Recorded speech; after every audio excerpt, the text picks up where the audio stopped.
شروع اللہ کا نام لے کر جو بڑا مہربان نہایت رحم والا ہے۔ جو چیزیں آسمانوں میں ہیں اور جو چیزیں زمین میں ہیں سب اللہ کی تسبیح کرتی ہیں، اور وہ غالب ہے، حکمت والا ہے۔ وہی تو ہے جس نے کفار اہل کتاب کو پہلی لشکر کشی پر ہی ان کے گھروں سے نکال دیا۔ مسلمانوں، تمہارے خیال میں بھی نہ تھا کہ وہ نکل جائیں گے، اور وہ لوگ یہ سمجھے ہوئے تھے کہ ان کے قلعے ان کو اللہ کے عذاب سے بچا لیں گے، مگر اللہ نے ان کو وہاں سے آ لیا جہاں سے ان کو گمان بھی نہ تھا، اور اس نے ان کے دلوں میں دہشت ڈال دی کہ اپنے گھروں کو خود اپنے ہاتھوں اور مومنوں کے ہاتھوں سے اجاڑنے لگے۔ تو اے بصیرت کی آنکھیں رکھنے والو، عبرت حاصل کرو۔ اور اگر اللہ نے ان کے بارے میں جلا وطن کرنا نہ لکھ رکھا ہوتا تو ان کو دنیا میں بھی عذاب دے دیتا، اور آخرت میں تو ان کے لیے آگ کا عذاب تیار ہے ہی۔ یہ اس لیے کہ انہوں نے اللہ اور اس کے رسول صلی اللہ علیہ وآلہ وسلم کی مخالفت کی، اور جو شخص اللہ کی مخالفت کرے تو اللہ اسے سخت عذاب دینے والا ہے۔ مومنوں، کھجور کے جو درخت تم نے کاٹ ڈالے یا ان کو ان کی جڑوں پر کھڑا رہنے دیا، سو یہ اللہ کے حکم سے تھا، اور اس سے مقصود یہ تھا کہ وہ نافرمانوں کو رسوا کرے۔ اور اے مسلمانوں، جو مال اللہ نے اپنے پیغمبر کو ان لوگوں سے جنگ کے بغیر دلوایا ہے اس میں تمہارا کچھ حق نہیں، کیونکہ اس کے لیے نہ تم نے گھوڑے دوڑائے نہ اونٹ، لیکن اللہ اپنے پیغمبروں کو جن پر چاہتا ہے غالب کر دیتا ہے، اور اللہ ہر چیز پر قادر ہے۔ جو مال اللہ نے اپنے پیغمبر صلی اللہ علیہ وآلہ وسلم کو بستیوں والوں سے دلوایا ہے وہ اللہ کے اور پیغمبر کے قرابت والوں کے اور یتیموں کے اور حاجت مندوں کے اور مسافروں کے لیے ہے، تاکہ جو لوگ تم میں دولت مند ہیں انہی کے ہاتھوں میں نہ گردش کرتا رہے، اور جو چیز تم کو پیغمبر صلی اللہ علیہ وآلہ وسلم دیں وہ لے لو، اور جس سے منع کریں اس سے باز رہو، اور اللہ سے ڈرتے رہو، بے شک اللہ سخت عذاب دینے والا ہے۔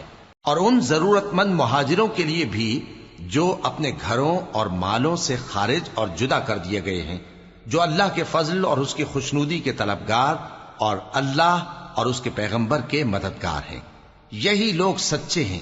اور ان لوگوں کے لیے بھی جو مہاجرین سے پہلے اس گھر یعنی مدینے میں مقیم ہیں اور ایمان میں مضبوط ہیں، اور جو لوگ ہجرت کر کے ان کے پاس آتے ہیں وہ ان سے محبت کرتے ہیں، اور جو کچھ ان کو ملا اس سے اپنے دل میں کچھ خواہش اور خلش نہیں پاتے، اور ان کو اپنی جانوں پر مقدم رکھتے ہیں خواہ وہ خود بھی فاقے سے ہوں۔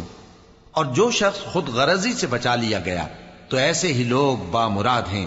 اور ان کے لیے بھی جو ان مہاجرین کے بعد آئے اور دعا کرتے ہیں کہ اے پروردگار ہمارے اور ہمارے بھائیوں کے جو ہم سے پہلے ایمان لائے ہیں گناہ معاف فرما، اور مومنوں کی طرف سے ہمارے دل میں کینہ و حسد نہ پیدا ہونے دے، اے ہمارے پروردگار تو بڑا شفقت کرنے والا ہے، مہربان ہے۔ کیا تم نے ان منافقوں کو نہیں دیکھا جو اپنے کافر بھائیوں سے جو اہل کتاب ہیں کہا کرتے ہیں کہ اگر تم جلا وطن کیے گئے تو ہم بھی تمہارے ساتھ نکل چلیں گے اور تمہارے بارے میں کبھی کسی کا کہا نہ مانیں گے، اور اگر تم سے جنگ ہوئی تو تمہاری ہی مدد کریں گے، مگر اللہ ظاہر کیے دیتا ہے کہ یہ جھوٹے ہیں۔